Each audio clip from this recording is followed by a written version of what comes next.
नमस्ते स्टूडेंट्स। आज हम लोग पढ़ेंगे क्लास 12 का चैप्टर नंबर 16 प्रोबेबिलिटी, जो है प्रायिकता। इसके अभी तक हमने 3 पार्ट्स कंप्लीट कर लिए थे। 3 पार्ट्स में हमने सीखा कि किस प्रकार किसी प्रोबेबिलिटी को हम रैंडम एक्सपेरिमेंट, किस प्रकार उसका किसी इवेंट्स को हम रैंडम एक्सपेरिमेंट कैसे बोलते हैं, उसकी जो कंडीशनल प्रोबेबिलिटी है वो किस प्रकार फाइंड आउट की जाती है। उसके बाद में हमने देखा था कि जो इंडिपेंडेंट इवेंट्स क्या होती है, उसके साथ साथ में जो इवेंट्स थे उनके मल्टीप्लेक्शन प्रोबेबिलिटी कैसे की थी, कि कोई बहुत सारी क्या है अपने पास प्रोबेबिलिटी है, उनका मल्टीप्लेक्शन हमने सीखा था कि किस प्रकार उनका मल्टीप्लेक्शन किया जाता है। उसके बाद देखा था कि जो इंडिपेंडेंट इवेंट्स होती है उनका मल्टीप्लेक्शन किस प्रकार होता है, और उन पे आधारित हमने एक थ्योरम पढ़ी थी जिसे बोलते हैं बेज थ्योरम। बेज थ्योरम के कंप्लीट एग्जाम्पल हमने कर लिए थे और उससे रिलेटेड कि वो थ्योरम किस प्रकार की इवेंट्स पे अप्लाई होती है वो हमने सीख लिया था। आज हम पढ़ेंगे जो प्रायिकता बंटन होती है, प्रायिकता बंटन के बारे में, अर्थात जो प्रोबेबिलिटी होती है उसका वेरिएबल किस प्रकार फाइंड आउट किया जाता है। अर्थात प्रोबेबिलिटी वेरिएबल्स हमें आज देखना है कि प्रायिकता बंटन होता है वो क्या होता है, और उसके साथ साथ में हम देखेंगे कि जो समांतर माध्य ऑफ जो प्रोबेबिलिटी ऑफ वेरिएबल्स का जो समांतर माध्य है वो किस प्रकार फाइंड आउट किया जाता है। उसके साथ साथ में देखेंगे कि उनका प्रसरण किस प्रकार फाइंड आउट किया जाता है। तो आज का हमारा जो फर्स्ट जो टॉपिक है वो है प्रोबेबिलिटी ऑफ वेरिएबल्स, अर्थात वेरिएबल्स का प्रोबेबिलिटी किस प्रकार फाइंड आउट किया जाता है। पॉइंट है आज का हमारा प्रायिकता बंटन।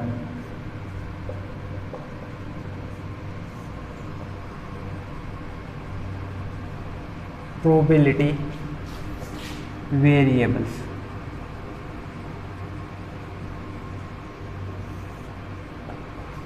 अब प्रायिकता बंटन क्या होता है। सबसे पहले बात कि जो प्रायिकता बंटन होता है ये एक जैसे एक प्रतिदर्श समष्टि है हमारे पास। मैंने क्या कहा था कि ये क्या है कि सभी इवेंट्स का क्या है, यूनियन ऑफ ई। सभी इवेंट्स का यूनियन अगर लिया जाए तो ये प्रतिदर्श समष्टि कहा था इसे, और इसको हमने कहा था सैंपल स्पेस, प्रतिदर्श समष्टि ऐसा कहा था। अब बंटनता की बात करते हैं कि बंटन एक क्या होता है। ये एक यादृच्छिक जो चर होता है, ये एक ऐसा फलन होता है, अर्थात ये एक ऐसा फंक्शन होता है जिसकी जो डोमेन होती है वो कहां से होती है, इस प्रतिदर्श समष्टि होती है। अर्थात ऐसा फंक्शन या फलन जिसका डोमेन अर्थात प्रांत, जिसके प्रांत क्या होते हैं, जिसका प्रांत या डोमेन क्या होता है, खुद प्रतिदर्श समष्टि होता है। प्रतिदर्श समष्टि को, ऐसे फलन को क्या कहा जाता है, अर्थात प्रायिकता बंटन कहा जाता है, जिसे अक्ष से क्या करते हैं, रिप्रेजेंट करते हैं।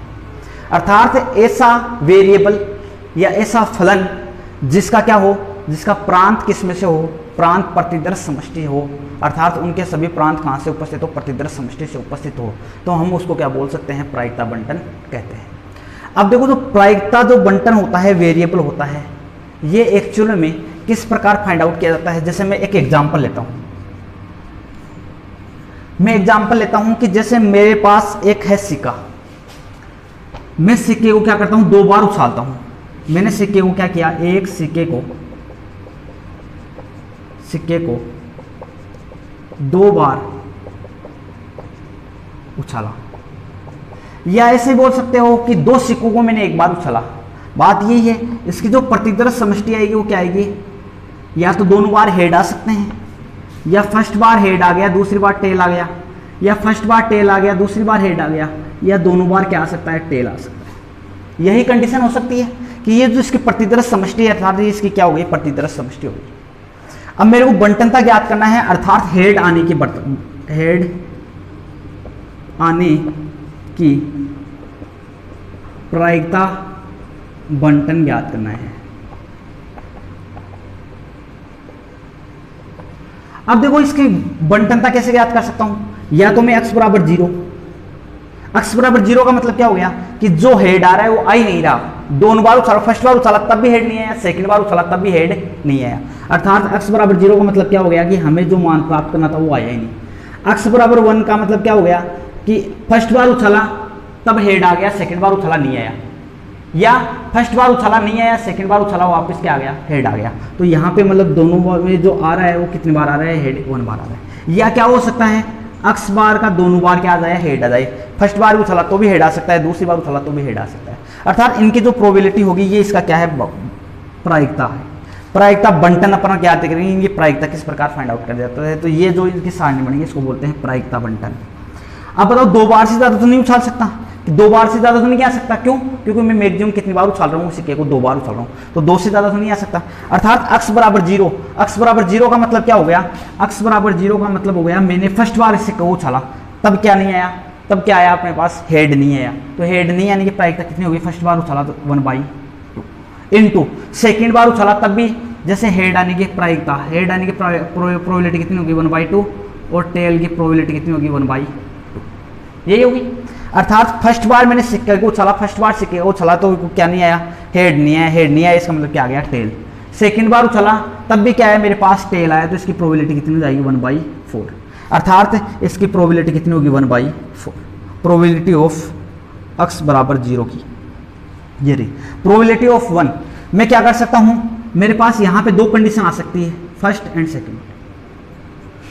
फर्स्ट मैंने क्या किया, फर्स्ट बार सिक्के को उछाला, फर्स्ट बार जैसे सिक्के को उछाला तो मेरे पास क्या प्राप्त हुआ, मैंने मान लिया कि मेरे पास हेड प्राप्त नहीं हुआ, हेड प्राप्त नहीं हुआ, इसका मतलब क्या प्राप्त हुआ, टेल। लेकिन हमारी जो हमें लाना क्या था, हेड, हेड आने की प्रायिकता में याद करनी थी। तो x बराबर 1 का मतलब 2 सिक्कों को उछालूंगा तो उसमें एक सिक्के पे आ रहा है हेड। तो मैंने मान लिया फर्स्ट बार सिक्का उछाला उस पर हेड नहीं आया, हेड नहीं आया, इसका मतलब क्या आया, टेल। तो टेल आने की प्रोबेबिलिटी कितनी है, 1/2। दूसरी बार सिक्का उछाला, दूसरी बार सिक्के पे क्या आया, हेड, क्योंकि एक बार तो हेड आना ही है दोनों बार में से, तो दूसरी बार क्या आया, हेड, तो इसकी प्रोबेबिलिटी कितनी हो जाएगी, 1/4। या मैं ऐसे बोल सकता हूं, ये एक तो ये हुई। दूसरी कंडीशन क्या हो सकती है कि मैं सिक्के को उछाला, सिक्के को उछाला तो मेरे पास क्या प्राप्त हुआ, पहले ये हेड आ गया, फर्स्ट बारी में क्या आ गया, हेड, तो हेड आने की प्रोबेबिलिटी कितनी हो गई, 1/2 इनटू दोबारा सिक्के को उछाला तो वापस क्या मेरे पास हेड प्राप्त नहीं हुआ, क्या प्राप्त हुआ, टेल। तो इसका मतलब क्या हो गया कि टेल, तो इसकी प्रोबेबिलिटी कितनी हो गई, 1/4। तो इसकी टोटल प्रोबेबिलिटी कितनी होगी, 1/4 प्लस 1/4 कितना हो गया, 1/2। तो इसकी टोटल प्रोबेबिलिटी कितनी होगी, 1/2। क्योंकि यहाँ पे क्या आ रहा है कि फर्स्ट बार में हेड नहीं आ रहा है, सेकंड बार में हेड आ रहा है। यहाँ पे क्या आ रहा है, फर्स्ट बार में हेड आ रहा है, सेकंड बार में हेड नहीं आ रहा है। इसका मतलब इन दोनों कंडीशनों में हेड कितनी बार आ रहा है, एक बार। तो एक बार की टोटल प्रोबेबिलिटी कितनी होगी, 1/2।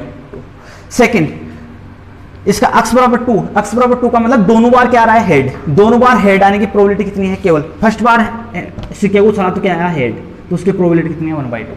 सेकंड बार सिक्के को उछाला उसमें वापस क्या आ रहा है, हेड, तो इसकी प्रोबेबिलिटी कितनी होगी, 1/2। तो इसकी टोटल प्रोबेबिलिटी कितनी होगी, 1/4। तो इनकी टोटल प्रोबेबिलिटी चेक करके देख लो, अगर इनकी टोटल प्रोबेबिलिटी प्रतिदर्श समष्टि आ रही है, प्रतिदर्श समष्टि की जो प्रोबेबिलिटी होती है उसका मान कितना होता है, 1। तो यहाँ से प्रतिदर्श समष्टि की इसकी जो प्रोबेबिलिटी का मान आएगा, टोटल योग कितना आएगा, 1 आएगा। तो यहाँ से आप देख सकते हो इनका टोटल योग कितना आ रहा है, 1 आ रहा है। तो ये इस प्रकार ये क्या हो गया, इसका प्रायिकता बंटन हो गया, प्रायिकता बंटन होता है, ये प्रोबेबिलिटी वेरिएबल्स कहा जाता है। इसके बाद में जो अपना नेक्स्ट पॉइंट आता है, इस प्रकार हम इसकी क्या निकाल सकते हैं, प्रायिकता बंटन निकाल सकते हैं। इसके बाद में हमारा जो पॉइंट आता है वो आता है प्रायिकता बंटन का समांतर माध्य। प्रायिकता बंटन अर्थात या ऐसे बोल सकते हैं बंटन का समांतर माध्य, समांतर माध्य बोल सकते हो या माध्य भी बोल सकते हो। अर्थात इनका जो मीडियन आएगा वो हमें फाइंड आउट करना है कि जो माध्य आएगा वो क्या आएगा। अब हमारे पास ये है, तो टोटल जो माध्य होता है सिग्मा, अर्थात जो माध्य आएगा टोटल, इसको म्यू से रिप्रेजेंट करते हैं। किससे रिप्रेजेंट कर दिया, म्यू से। अगर सिग्मा आई 1 से लेकर n तक, मैं मान लो कितना भी है 0 1 2 3 4 कितनी भी कंडीशन आ रही है, मान लो n तक कंडीशन आती है, तो मैं मान लेता हूँ 1 से n x I into P I, ये होता है, ये किसके बराबर होता है, इसकी एक्स आई, तो ये रहा एक्स 0 का मान, ये एक्स 1 का मान, ये एक्स 2 का मान रहा। इनके प्रोबेबिलिटी पी आई, तो ये रहा, यहाँ से ये किसका मान आएगा, P0 का मान आएगा, ये किसका मान आएगा, P1 का मान आएगा, ये किसका मान आएगा, P2 का मान आएगा। ये क्या है, x2 है, ये क्या है, x1 है, ये क्या है, x0 है। अर्थात मैं इसी का अगर समांतर माध्य निकालना चाहूँ तो क्या आएगा, म्यू इक्वल्स टू, यहाँ से क्या आएगा, X 0 into P I, X 0 into P I, तो ये कितना आ जाएगा 0 into 1/4 plus 1 into 1/2 plus 2 into 1/4। तो इसका जो समांतर माध्य आएगा वो कितना आएगा, ये तो हो गया 0, यहाँ से ये कितना आ गया 1/2, सॉरी प्लस यहाँ से इसको सोल्व किया तो ये कितना आ गया 1/2 प्लस 1/2 कितना आ गया 1। अर्थात इनका जो समांतर माध्य आएगा वो कितना आएगा, अर्थात इनका जो माध्य आएगा वो कितना आएगा 1 आएगा। तो इस प्रकार हम किसी प्रायिकता बंटन का क्या ज्ञात कर सकते हैं, माध्य ज्ञात कर सकते हैं, माध्य फाउंड आउट कर सकते हैं, ये इसका फॉर्मूला होता है। तो यहाँ से अक्स आई पी आई इसका जो समेशन होता है वो किसके इक्वल आता है, इसके माध्य के इक्वल आता है। तीसरा जो पॉइंट आता है वो आता है प्रसरण। प्रसरण को किससे रिप्रेजेंट करते हैं, इस स्क्वायर से, और इसका मान क्या होता है, अक्स माइनस म्यू का whole square into P I, ये होता है। और अगर केवल म्यू की बात करता हूं तो इस म्यू को क्या कहा जाता है, माध्य कहा जाता है, इसका मानक विचलन, सॉरी इसको कहा जाता है। अगर मानक विचलन की बात करें, ये तो क्या हो गया प्रसरण। अगर मानक विचलन की बात करें, मानक विचलन क्या होगा, न्यू बराबर रूट अक्स माइनस म्यू का whole square into P I, ये X i into P I. इसका मान जो मान आएगा वो किसके इक्वल आएगा, इसके मानक विचलन कहलाता है ये, और ये इसका क्या कहलाता है, प्रसरण कहलाता है। अर्थात म्यू हमारे पास क्या है, यहाँ पे जो म्यू है ये क्या है, समांतर माध्य, और जो अक्स आई ये क्या है, इसका प्रायिकता बंटन का मान है। तो यहाँ से मैं क्या ज्ञात कर, इस पी का मान क्या है, इसकी प्रोबेबिलिटी ऑफ, इसका क्या है, ये प्रोबेबिलिटी है, ये अक्स आई का मान है, ये म्यू का मान है। यहाँ से अगर इनका मान इस फॉर्मूले में रखते हैं तो हमारे पास ये न्यू स्क्वायर का मान आता है, ये सिग्मा स्क्वायर का मान आता है। सिग्मा स्क्वायर किसको रिप्रेजेंट करता है, प्रसरण को रिप्रेजेंट करता है। अगर अपने पास केवल सिग्मा की बात करते हैं तो ये रूट में आता है, और ये रूट किसको रिप्रेजेंट करता है, ये वाला जो फॉर्मूला किसको रिप्रेजेंट करता है, इसके मानक विचलन को रिप्रेजेंट करता है। तो ये अब देखो इसका जो प्रसरण है, प्रसरण का एक फॉर्मूला और होता है, उसको ड्राइव करते हैं। प्रसरण का जो एक फॉर्मूला और होता है उसको क्या करते हैं, अपन ड्राइव करते हैं।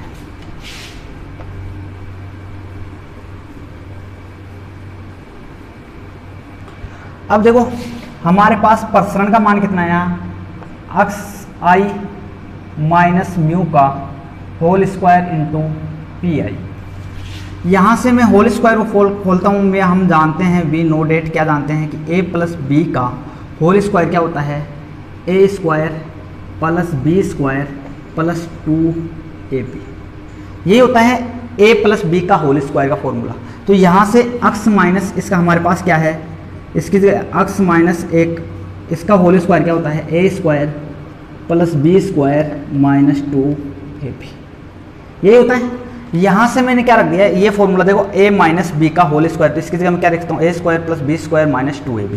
तो यहाँ से मैं क्या लिख सकता हूँ, अक्स आई का होल स्क्वायर प्लस म्यू का whole square minus 2 X I mu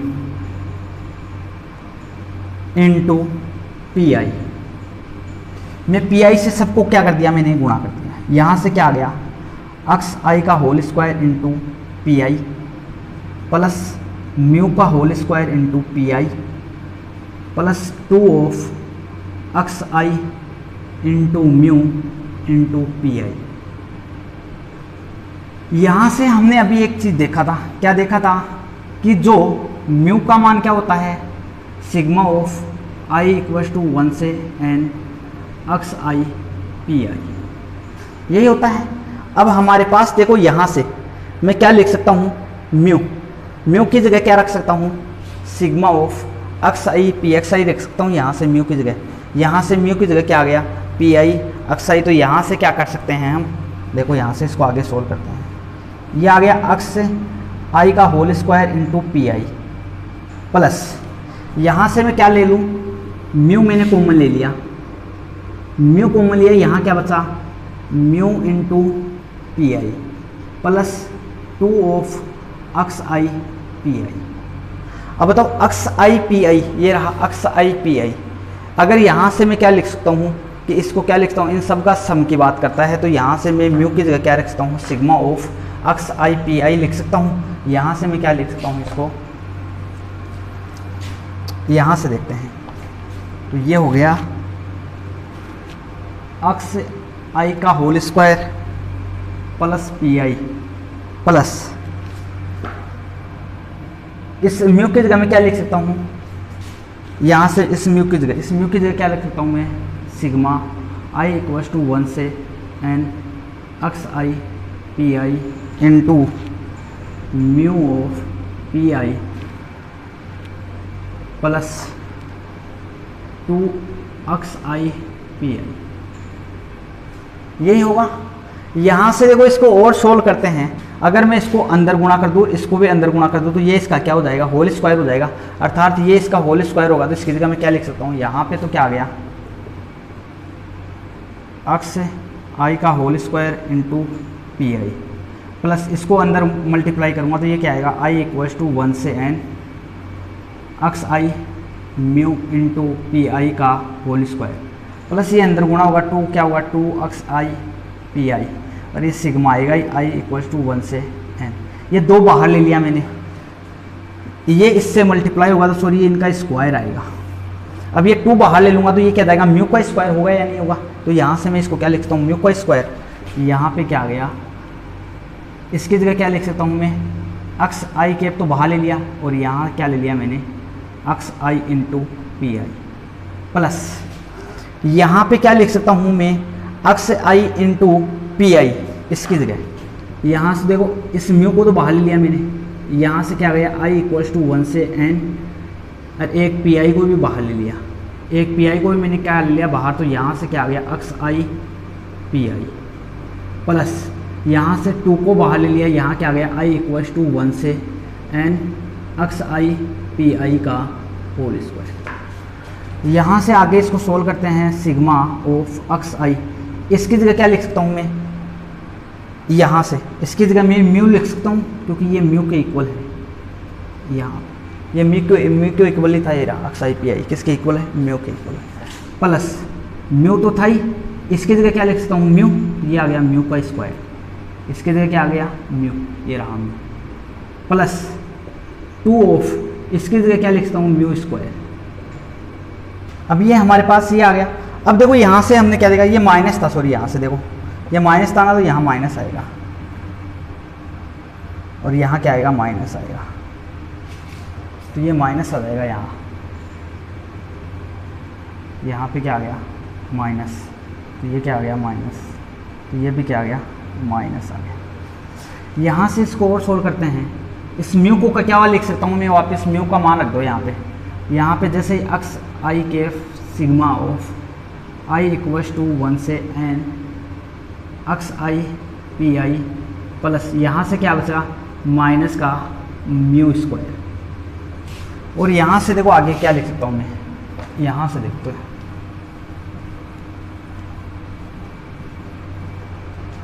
इस म्यू का मान भी यहाँ भी रख दो तो ये इसके इक्वल ही आएगा, ये क्या आएगा सिग्मा आई इक्वल्स टू 1 से एन, ये अक्स आई अंदर गुणा हो जाएगा तो ये अक्स आई का whole square into P I minus mu की जगह क्या लिख सकता हूँ sigma of I equals to 1 से एन, म्यू की जगह क्या लिख सकता हूँ X i into P I का होल स्क्वायर।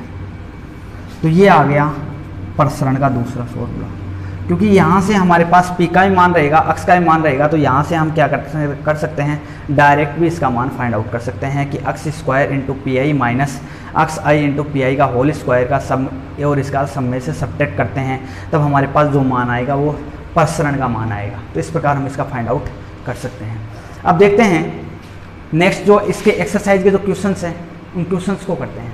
तो हमारे एक्सरसाइज का जो फर्स्ट क्वेश्चन है वो दिया हुआ है कि ज्ञात कीजिए कि निम्नलिखित प्रायिकता बंटन में कौन सा यादृच्छिक संभव है, अर्थात ऐसा कौन सा वो बंटन है जो क्या है सत्य है और कौन सा ऐसा यादृच्छिक जो बंटन है वो संभव नहीं है। अब देखो इसके लिए दो बातों का हमें ध्यान रखना है। पॉइंट नंबर फर्स्ट, अभी हमने देखा था इसके जो बेसिक कंसेप्ट देखे थे उसमें देखा था ये जो प्रायिकता बंटन की जो प्रोबेबिलिटी होती है, प्रोबेबिलिटी ऑफ प्रायिकता बंटन का जो मान टोटल सम होता है वो कितना होता है, टोटल सम मान कितना होना चाहिए 1, अर्थात इसकी जो प्रोबेबिलिटी है इस प्रोबेबिलिटी का मान कितना होना चाहिए, टोटल इनका सम कितना होना चाहिए 1 होना चाहिए। सेकंड बात, जो सेकंड पॉइंट है ये हम जानते हैं कि किसी भी घटना की अगर इवेंट्स, अगर उसकी बात की जाए प्रोबेबिलिटी की, तो उस प्रोबेबिलिटी का मान ऑलवेज क्या आना चाहिए, 0 से बड़ा आना चाहिए। कैसे? अब अगर मैं जैसे बात करता हूँ, फॉर एग्जांपल मैंने लिया कि जैसे एक पासा है, पासे पे हम जानते हैं 1 2 3 4 5 और 6 ये पॉइंट आ सकते हैं, इनके अलावा और कोई पॉइंट नहीं आ सकता, क्योंकि यही उस पर रहता है कि 1 2 3 4 5 6 इनमें से पासे पे कोई ना कोई अंक आ सकता है। मैं से पूछूं कि इस पासे पर 7 आने की प्रोबेबिलिटी क्या होगी, तो हमें पता है 7 एक्चुअल में इसमें है ही नहीं, तो इसकी प्रोबेबिलिटी का जो मैक्सिमम इसका जो मान होता है प्रोबेबिलिटी ऑफ 7, इसका मान कितना होगा, 0। क्यों? क्योंकि ये घटना इसमें इवेंट होती ही नहीं है। अर्थात हमें इट्स मीन क्या हुआ कि किसी भी प्रोबेबिलिटी का मान ऑलवेज 0 से बड़ा होना चाहिए। इसका मतलब क्या होगी कि उस घटने की जो संभावनाएं हैं, अर्थात उसकी थोड़ी बहुत भी संभावनाएं होनी चाहिए, तो वो घटना में संभावित परिणाम में माना जाएगा। अर्थात अब इसके बोल हम इसके बारे में बता सकते हैं कि ये परिणाम कभी आएगा ही नहीं, इसका मतलब ऑलवेज इसका मान कितना होगा, 0। लेकिन हमें यह भी पता है कि कभी भी प्रोबेबिलिटी का मान नेगेटिव नहीं हो सकता। पॉइंट नंबर 3, कभी भी प्रोबेबिलिटी का मान नेगेटिव नहीं हो सकता, नेगेटिव नहीं हो सकता। प्रोबेबिलिटी का मान क्या नहीं हो सकता, नेगेटिव नहीं हो सकता। ये पॉइंट हमें याद रखने। अब देखो यहाँ पे हम देखते हैं फर्स्ट पॉइंट कि किसी का भी मान नेगेटिव नहीं है, फर्स्ट पॉइंट लागू। किसी का भी मान 0 से छोटा नहीं है, 0 के इक्वल भी नहीं है, इसका मतलब ये भी प्रोबेबिलिटी मान। तीसरा पॉइंट देखते हैं कि इनकी जो प्रोबेबिलिटी का मान सम 1 है क्या, 0.4 प्लस 0.4 0.8, 0.8 प्लस 0.2 कितना हो गया है, 1। तो इसकी प्रोबेबिलिटी का मान कितना हो रहा है, 1। इसका मतलब यह है क्या, एक यादृच्छिक चर है। सेकंड क्वेश्चन देखते हैं, जब इनका सम करते हैं तब आ रहा है 0.9, 0.6 प्लस 0.1 0.7, 0.7 प्लस 0.2 कितना हो गया, 0.9। इसका मतलब इसकी जो प्रोबेबिलिटी का मान 1 नहीं आ रहा है, इसका मतलब यह यादृच्छिक चर नहीं है, यादृच्छिक बंटन नहीं है, इसका पॉसिबल नहीं है। अगर इसका मान, अगर इनका सम अगर 1 आता तो मैं बोल सकता हूँ किसी का भी मान नेगेटिव नहीं था, किसी का भी मान 0 नहीं था। लेकिन ये एक शर्त को नहीं मान रहा, कौन सी शर्त को, कि इसका जो प्रोबेबिलिटी को है, इनका प्रोबेबिलिटियों का सम कितना होना चाहिए, 1 होना चाहिए। तो इस बात को ये कतई नहीं मान रहा, इसलिए यह क्या नहीं है, प्रायिकता बंटन नहीं है, यह संभव नहीं है। तीसरा पॉइंट यहाँ पे देखो, ये एक तो ये पॉइंट वाला नहीं समझना, नेगेटिव आ रहा है फर्स्ट बात तो, और इनका सम भी क्या नहीं आ रहा है, 1 नहीं आ रहा है। इस कंडीशन में हम बोल सकते हैं कि ये दोनों प्रोबेबिलिटी हो गई, ये भी संभव नहीं है, क्योंकि ये भी संभव नहीं है, ये भी नहीं संभव नहीं है, ये केवल एक मान है, ये क्या है, इस प्रोबेबिलिटी के यादृच्छिक चर के लिए मान ये संभव है। इसके बाद देखते हैं नेक्स्ट क्वेश्चन। देखो नेक्स्ट क्वेश्चन दिया हुआ है कि 2 सिक्कों को युगपत उछाला जाता है, तो उन पे चित्तों की संख्या को यादृच्छिक चर मानते हुए, अर्थात इनकी चित्तों की संख्या को यादृच्छिक चर मानते हुए इसे प्रायिकता बंटन ज्ञात करते हैं। जैसे मैं बताता हूँ आपको कि क्या कर रहा है, ये 2 सिक्कों को युग्मत मतलब एक सिक्का उसके साथ साथ में दूसरा सिक्का, 2 सिक्कों को साथ में उछाल रहा है। तो मैं मानता हूँ ये पहला सिक्का था, इस पर हेड या टेल आ सकता है, ये दूसरा सिक्का था, इस पर भी हेड या टेल आ सकता है। जैसे मान लिया मैं फर्स्ट सिक्के को उछाला, इसके प्रतिदर्श समष्टि क्या आ जाएगी, फर्स्ट सिक्के पे मान लिया हेड आया, तो अगले सिक्के में हेड के साथ हेड आ गया, मान लिया फर्स्ट सिक्के में हेड आया, इसके साथ में मान सकता हूँ कि टेल आ सकता है। सेकंड सिक्के में मान लिया कि यहाँ तक इसकी कंडीशन ये होती है। अब मैं मान लिया कि फर्स्ट सिक्के में मान लिया टेल आया, तो उसके साथ वापस हेड आ सकता है, या टेल के साथ वापस क्या आ सकता है, टेल आ सकता है। तो अर्थात 2 सिक्कों को युग्मत उछाला जाता है, इसकी टोटल प्रतिदर्श समष्टि क्या आ गई, ये आ गया। अब हमें क्या ज्ञात करना है, इसका यादृच्छिक चर अक्ष, अर्थात इसको चित्त, हम जानते हैं चित्त को अपन क्या बोलते हैं, हेड। तो यहां से हेड का प्रायिकता बंटन ज्ञात करना है। प्रायिकता बंटन का मतलब या तो अक्ष बराबर 0 पे देखना है, फिर अक्ष बराबर 1 पे देखना है, और अक्ष बराबर 2 पे देखना है। 2 बार ही उछाल रहा है, तो ये इस कंडीशन में क्या आ गया, इसका मतलब आ गया कि यहाँ की जो चित्त है, चित्तों की संख्या कितनी है, 0 है। अक्ष बराबर 1 है, इसका मतलब यहाँ क्या है, चित्तों की संख्या कितनी है, चित्तों की संख्या कितनी है, 1 है। और यहाँ पे चित्तों की संख्या कितनी है, 2 है। 0 होने का मतलब, जैसे मान लिया मैंने क्या उछाला, सबसे पहले पहला सिक्का उछाला, उस पर चित्त नहीं आया, क्या आ गया, पट आ गया। दूसरा सिक्का उछाला, उस पर भी चित्त नहीं आया, क्या आ गया, पट आ गया। तो अर्थात टोटल कितना पट चित्त आया है, यहाँ पे चित्तों की संख्या कितनी है, 0। तो एक ही कंडीशन है, इसके अलावा और कोई कंडीशन नहीं है। अर्थात इसकी प्रोबेबिलिटी कितनी हो जाएगी, 1/4। क्यों, यहाँ पे टोटल नंबर ऑफ कितने थे, 4, उनमें से कौन सी कंडीशन आ रही है, 1/1। या तो एक ऐसे ज्ञात कर सकते हो, या क्या ज्ञात कर सकते हो, फर्स्ट सिक्का उछाला मैंने, या तो देखो ऐसे भी याद कर सकते हैं इसकी प्रोबेबिलिटी, या और कैसे ज्ञात कर सकते हैं, अर्थात अक्स बराबर 0 पे पी अक्स पी 0 कितना मान आया 1/4। एक तरीका तो था ये ज्ञात करने का, या क्या ज्ञात कर सकता हूँ, देखो टी आने की प्रोबेबिलिटी कितनी है 1/2। दूसरा सिक्का उछालो उसमें भी टी आने की प्रोबेबिलिटी कितनी है 1/2, तो कितना आ गया 1/4। ऐसे भी बता सकते हैं, ऐसे भी बता सकते हैं।